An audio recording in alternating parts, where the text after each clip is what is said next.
মহান এলাহীর আদালতে বাস্তব অবনত কণ্ঠে সুবুর এবং সুযোগ দেওয়া করছি যে মহান আল্লাহ রাব্বুল ইজ্জত ওয়াল জালাল বিশাল বিস্তীর্ণ এই পৃথিবীর মধ্য থেকে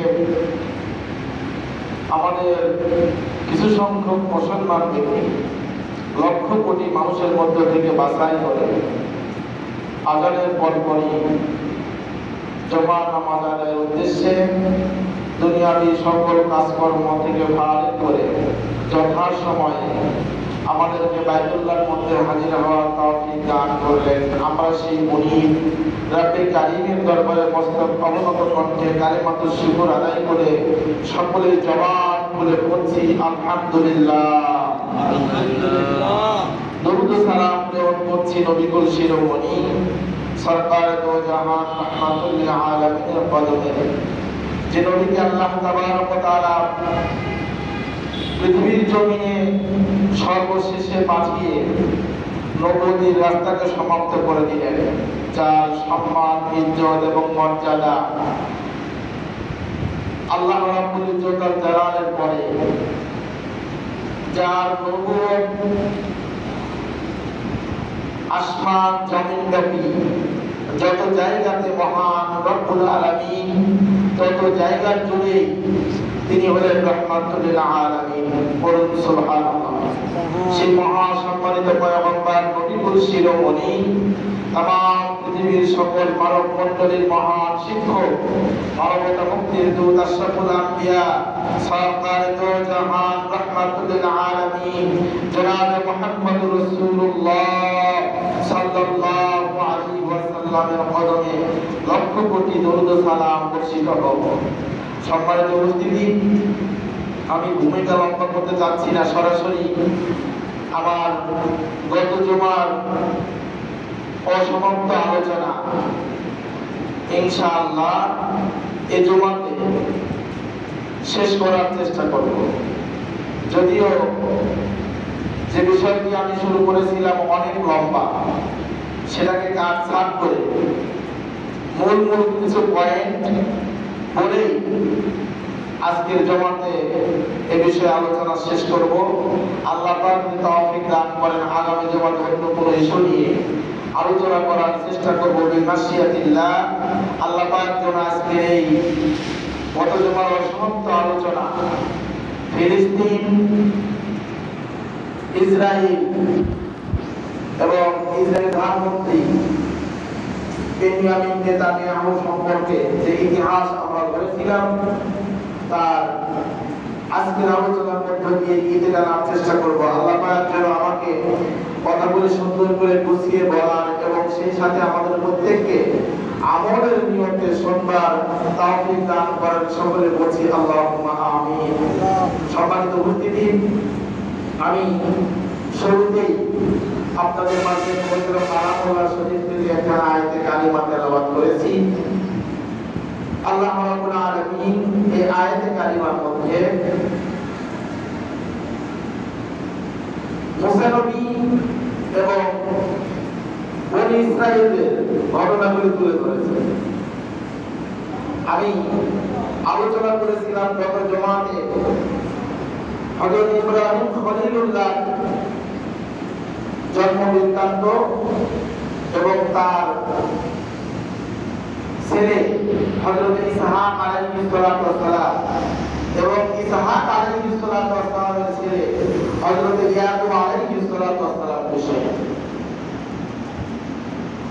আপনাদেরকে দৃষ্টি আকর্ষণ করছি। হযরত ইসহাক আলাইহিস সালাতু ওয়াস সালাম আল্লাহ পাকের একজন পয়গম্বর। ইসহাক নবী আলাইহিস সালাতু ওয়াস সালামের ছেলে হযরত ইয়াকুব আলাইহিস সালাতু ওয়াস সালাম, উভয় নবী ইয়াকুব আলাইহিস সালাতু ওয়াস সালামকে আল্লাহ পাক তাবারক ওয়া তাআলা 12টি সন্তান দান করেছিলেন, 12টি ছেলে দিয়েছিলেন। বলুন সুবহানাল্লাহ। তাহলে ইয়াকুব আলাইহিস সালামকে আল্লাহ পাক কয়টা ছেলে দিয়েছিলেন? 12টি ছেলে আল্লাহ পাক দান করেছিলেন।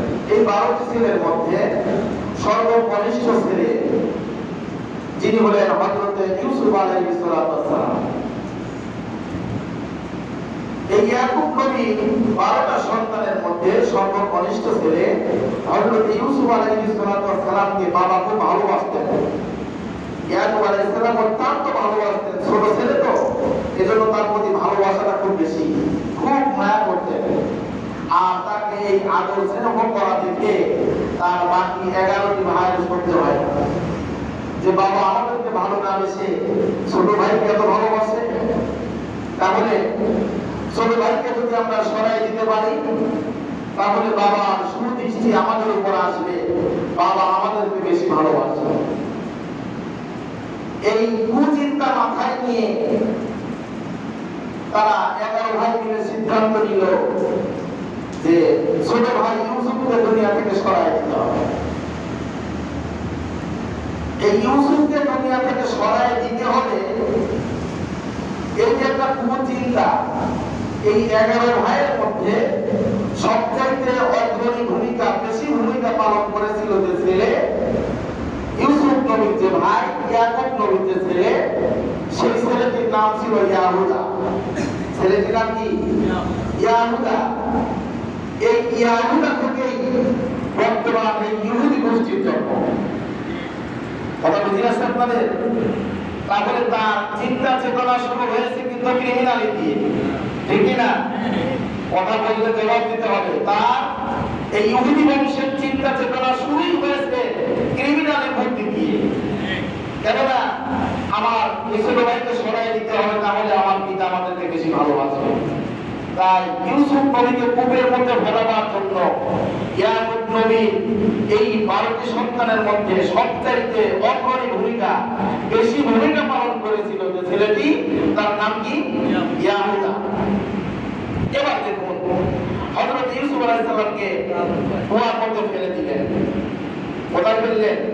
কূপের মধ্যে, জঙ্গলে নিয়ে কূপের মধ্যে ফেললেন। অনেক লম্বা ঘটনা, আমি সংক্ষেপ করছি, আমি শুরুতে বলছি। কূপের মধ্যে ফেলে দিল এই চিন্তা চেতনা নিয়ে যে কূপের মধ্যে থেকে ইউসুফ উঠতে পারবে না, এখানে কোনো মানুষও আসবে না, অতএব এই কূপের মধ্যে পড়ে যাবে। এই চিন্তা চেতনা নিয়ে তাকে কূপের মধ্যে ফেলা হলো, মহিম জঙ্গলের মধ্যে নিয়ে এক কূপের মধ্যে ফেলে দিলেন। ফেলে দেওয়ার পরে আল্লাহ পাক যদি কাউকে বাঁচায়, দুনিয়ার কেউ কি তাকে মারতে পারে? একটু জবাব দিয়ে বলেন, মারতে পারবে? আল্লাহ যদি কোনো মানুষকে সম্মান দেয়, দুনিয়ার কোনো মানুষ অসম্মানিত করতে পারবে? কোনোদিন অসম্মানিত করতে পারবে না। এবার ইয়াকুব আলাইহিস সালামের 11টি সন্তান মিলে এবার সর্বকনিষ্ঠ সন্তান 12 ভাইয়ের সবচাইতে ছোট ভাই হযরত ইউসুফ আলাইহিস সালামকে জঙ্গলের মধ্যে নিয়ে একটা কূপের মধ্যে ফেলে দেওয়া হলো। আল্লাহ পাকের কি কারিশমা, বোঝা বড় কঠিন। ওই কূপের মধ্যে থেকে এক তরবারিকেরা এসে হযরত ইউসুফ নবী আলাইহিস সালামকে কূপের মধ্যে থেকে উঠালেন। উঠানোর পরে মিশরের বাজারে নিয়ে গেল। আপনারা জেনে থাকবেন তদানীন্তন সময়ে বাজারে মানুষ বিক্রি হতো, মানুষ বেচা কিনা হতো।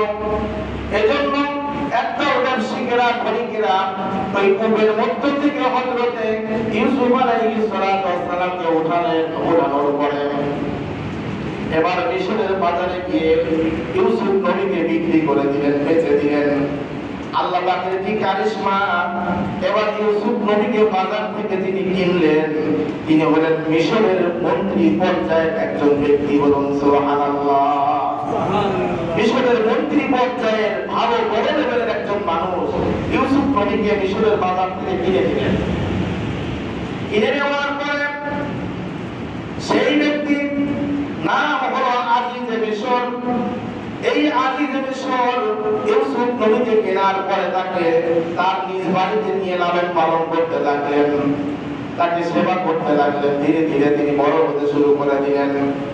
বড় হওয়ার এক পর্যায়ে আল্লাহ রাব্বুল আলামিনের কুদরত বোঝা বড় যায়, আল্লাহ রাব্বুল আলামিন মিশরের খাদ্য মন্ত্রী বানায় দিলেন ইউসুফ নবীকে। বলুন সুবহানাল্লাহ। কি বানায় দিলেন? খাদ্য মন্ত্রী। যেমন তেমন বিষয় না, টপ লেভেলের মন্ত্রীদের মধ্যে একজন। আল্লাহ পাক হযরতে ইউসুফ আলাইহিস সালামকে মিশরের খাদ্য মন্ত্রী বানায় দিলেন। সুবহানাল্লাহ বলবেন না? মিশরের খাদ্য মন্ত্রী বানায় দিলেন, টপ লেভেলের একজন মন্ত্রী তিনি হয়ে গেলেন।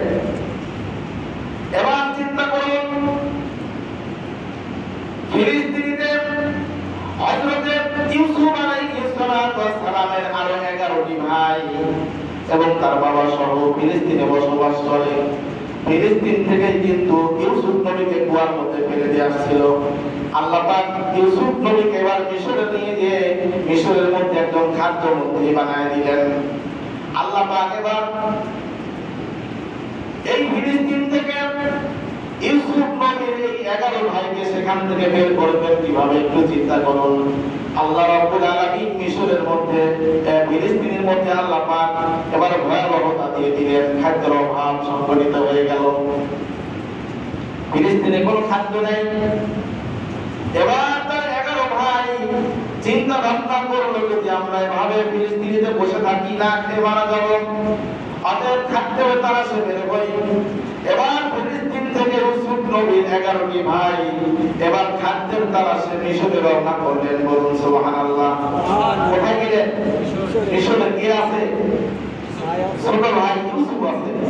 তাও যেমন তেমন নয়, মিশরের একজন খাদ্যমন্ত্রী। এবার ফিলিস্তিন থেকে 11টি ভাই মিশরের উদ্দেশ্যে রওনা করলেন। মিশরে পৌঁছালেন। পৌঁছানোর পরে ইউসুফ নবীর সঙ্গে দেখা হয়ে যায়। ইউসুফ নবী থেকে চিনতে পারে এরা আমার সেই 11 ভাই যাদেরকে আমি ফিলিস্তিনে রেখে আসছিলাম। তিনি চিনে ফেললেন। চিনে ফেলার পরে বাবার খোঁজ খবর নিলেন, ইয়াকুব আলাইহিস সালামের খোঁজ খবর নিলেন। নেওয়ার পরে ওই ভাইগুলাকে বললেন, ভাই তোমরা এই যে খাদ্যগুলা দিলাম, এই খাদ্যগুলা নিয়ে তোমরা নিজ বাড়িতে ফিলিস্তিনে চলে যাও।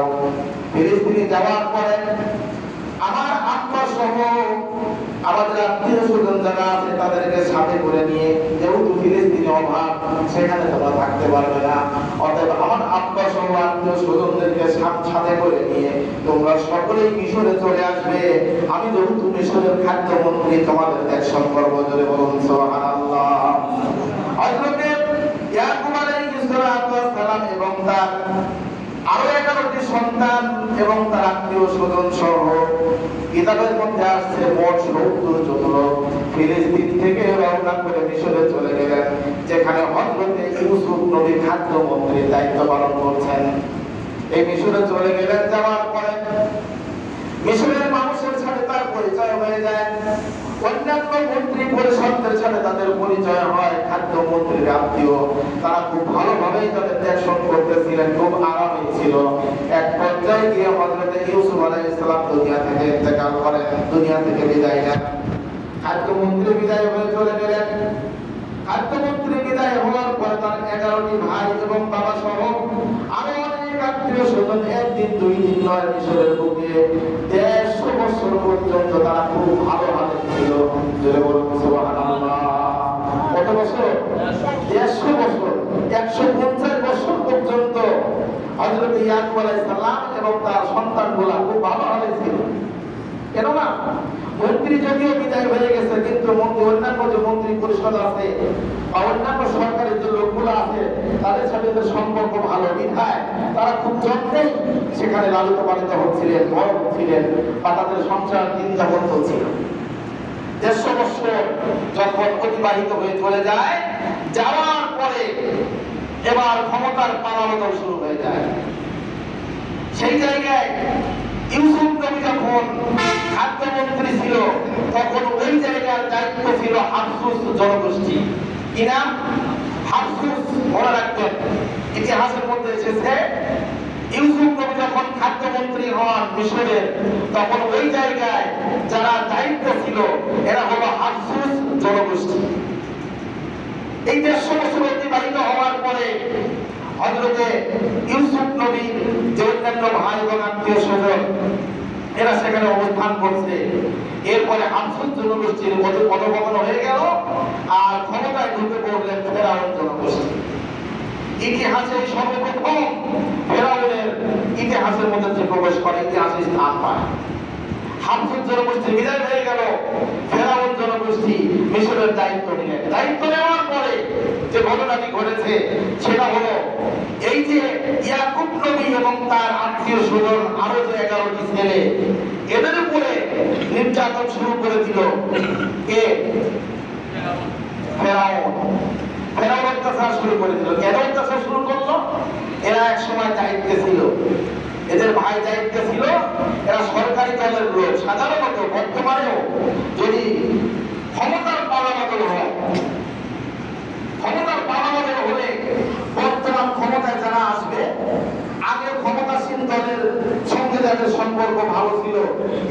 সঙ্গে সম্পর্ক বর্তমান সরকারের কিন্তু ভালো থাকে না।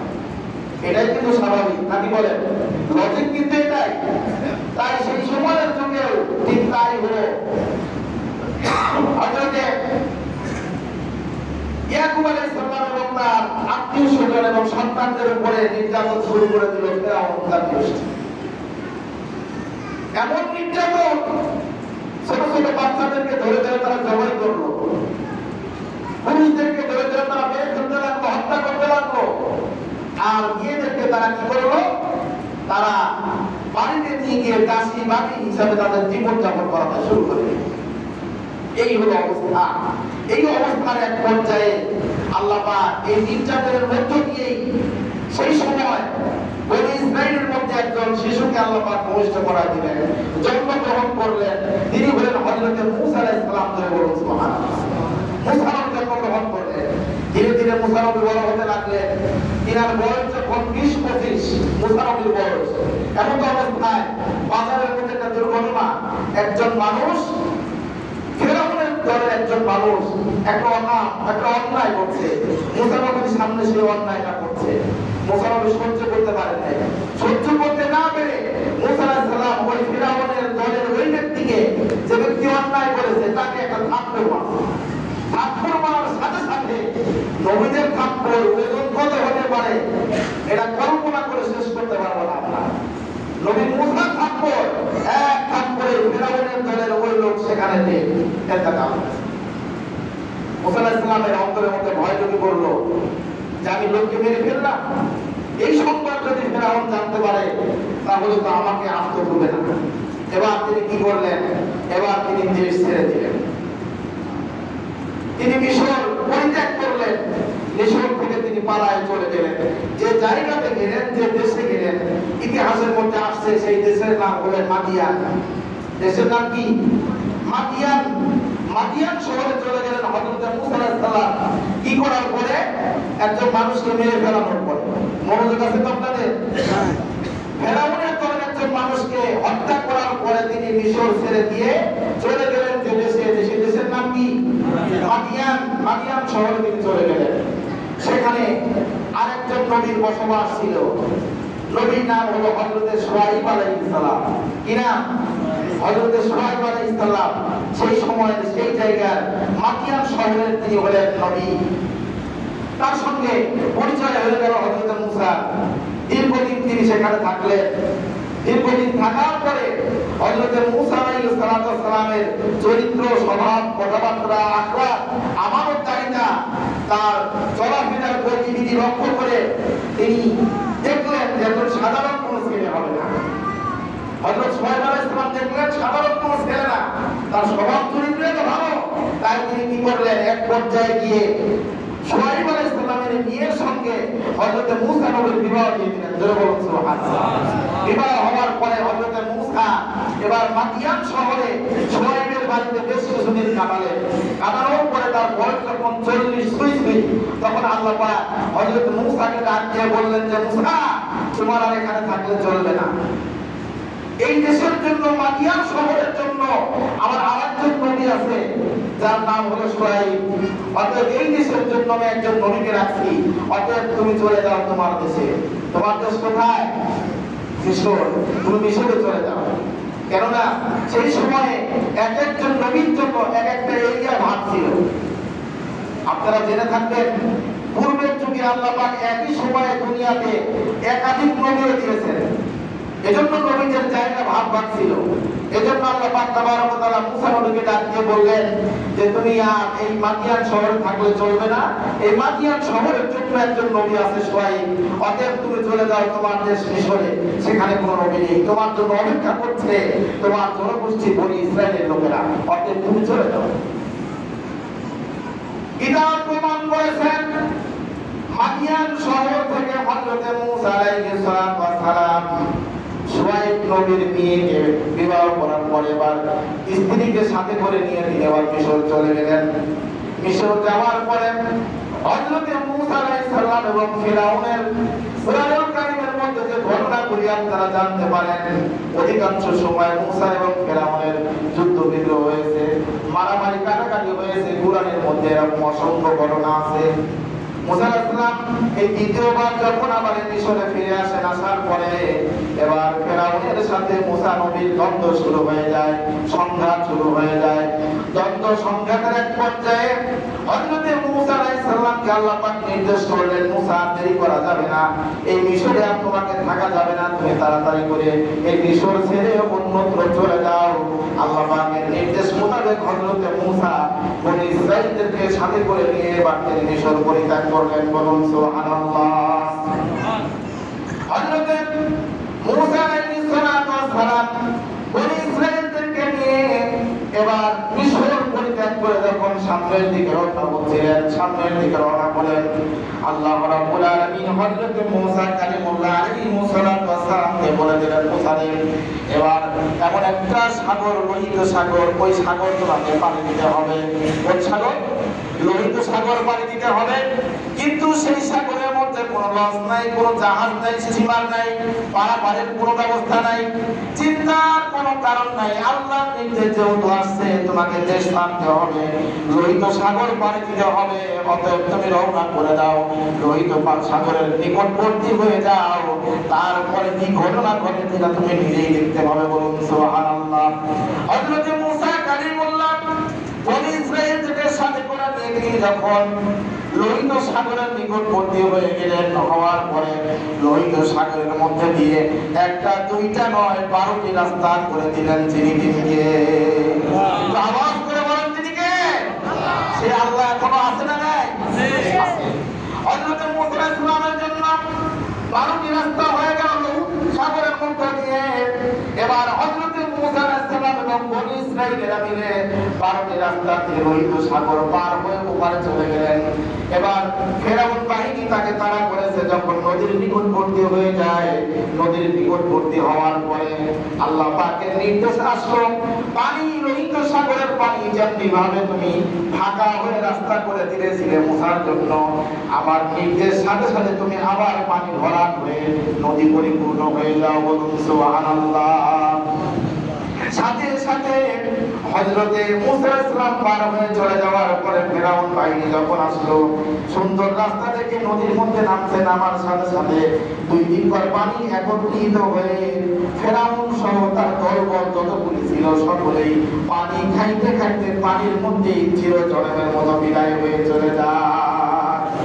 সব মারা যায় ফেরাউন এবং তার বাহিনীরা। এ পর্যন্ত আমরা প্রত্যেকেই কিন্তু জানি। কিন্তু মুসা নবী ওপারে যাওয়ার পর যখন শুনতে পেলেন আমার শত্রু ফেরাউন মারা গেছে, সাধারণত লজিক হিসাবে শত্রু যদি মরে যায়, এই সংবাদ যদি কানে আসে, মুসা নবীর তখন উচিত ছিল আবার ফিরে মিশরে আসা। যেহেতু শত্রুতে নেই, মিশরে এসে আবার মিশরের রাজত্ব হাতে নেওয়া, মিশরকে পরিচালনা করা, এটাই সাধারণ লজিক, এটাই কিন্তু স্বাভাবিক কথা। কিন্তু মুসা আলাইহিস সালাম পিছন ফিরে তাকালেন না। শত্রু মরে যাওয়ার ঘটনা শোনার পরে তিনি সামনের দিকে দৌড় শুরু করলেন। অনেকেই জানেন না লোহিত সাগর পার হওয়ার পরে মুসা নবী কোথায় যাচ্ছিলেন। অনেক হুজুররাও কিন্তু এই ঘটনাগুলি বলে না, অনেকেই জানে না। আপনাদের কি জানা আছে যে লোহিত সাগর পার হওয়ার পরে মুসা নবী পিছনের দিকে না এসে সামনের দিকে দৌড়াচ্ছিলেন? কোথায় যাচ্ছিলেন? এই ঘটনা সাধারণ মানুষ মুসলিমকে জানা দূরের কথা, অনেক আলেমরাও কিন্তু এর পরের ঘটনা কিন্তু বলে না, অনেক আলেম জানেই না। হযরত মুসা আলাইহিস সালাম লোহিত সাগর পার হওয়ার পরে যখন তিনি শুনতে পেলেন শত্রু মারা গেছে এবং দলবল সকলেই মারা গেছে নদীর মধ্যে, সাধারণ লজিক হিসাবে তাকে ফিরে আসার কথা ছিল, আবার মিশরে কিন্তু ফিরে আসেন নাই, সামনের দিকে দৌড়াচ্ছেন। সামনের দিকে দৌড়ায় তিনি এমন জায়গায় গিয়েছেন, সেই জায়গাটা হলো 450 বছর আগে ফেলে আসা সেই ফিলিস্তিন ভূমি। ধরে বলুন সুবহানাল্লাহ। সেই ফিলিস্তিনের দিকে তিনি সামনের দিকে দৌড়াচ্ছেন, এজন্য আর পিছন ফিরে তাকাবার কোনো সুযোগ নেই।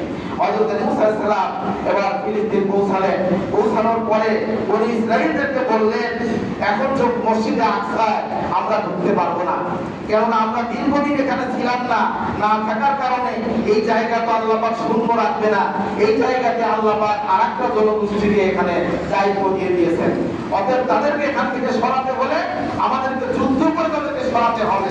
অতএব আমরা এইমাত্র একটা বিরাট বড় শত্রুর হাত থেকে বেঁচে আসলাম, অতএব এই মুহূর্তে আমাদের যুদ্ধ করা সম্ভব নয়।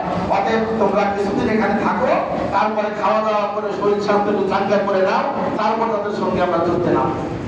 এবার হযরত মূসা আলাইহিস সালাম এবার ফিলিস্তিনের অদূরেই তাদেরকে একটা বসতি তৈরি করে দিলেন।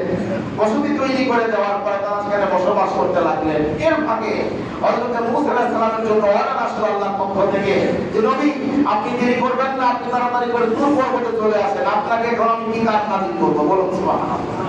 কি নাযিল করব? কিতাব নাযিল করব। অতএব আপনি দেরি না করে আপনি কোথায় আসেন? তুর পর্বতে চলে আসেন, তুর পাহাড়ে চলে আসেন। হযরত মূসা আলাইহিস সালাম তুর পাহাড়ে গেলেন।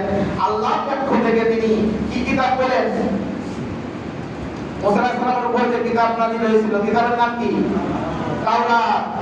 আলহামদুলিল্লাহ, অনেকেই জানেন তাওরাত কিতাব নাযিল হয়েছিল হযরত মূসা নবীর উপরে। মূসা নবী তাওরাত কিতাব নিয়ে এবার ফিলিস্তিনে ফিরে গেলেন। যাওয়ার পরে তার জনগোষ্ঠী বনি ইসরাঈলদেরকে বললেন যে এই যে আল্লাহ পাক আমাদের কিতাব দিয়েছেন, তাওরাত কিতাব দিয়েছেন, এর মধ্যে সব নিয়ম ধর্ম লেখা আছে, তোমরা সকলে এটা মানবে, এটা আল্লাহর কিতাব। তখন তারা বলল কি, এই বনি ইসরাঈল এরা কত বড় জঘন্যতম পাপিষ্ঠ একটা জনগোষ্ঠী, তাদের ইতিহাস আপনাদেরকে বলছি। চিন্তা করেন, মূসা নবী যখন গিয়ে বলেন আল্লাহ আমাকে কিতাব দিয়েছে, এই কিতাবের মধ্যে তোমাদের জীবন পরিচালনার জন্য সব কিছু লেখা আছে, তোমরা মেনে নাও। তখন বনি ইসরাঈলরা কি বলছে?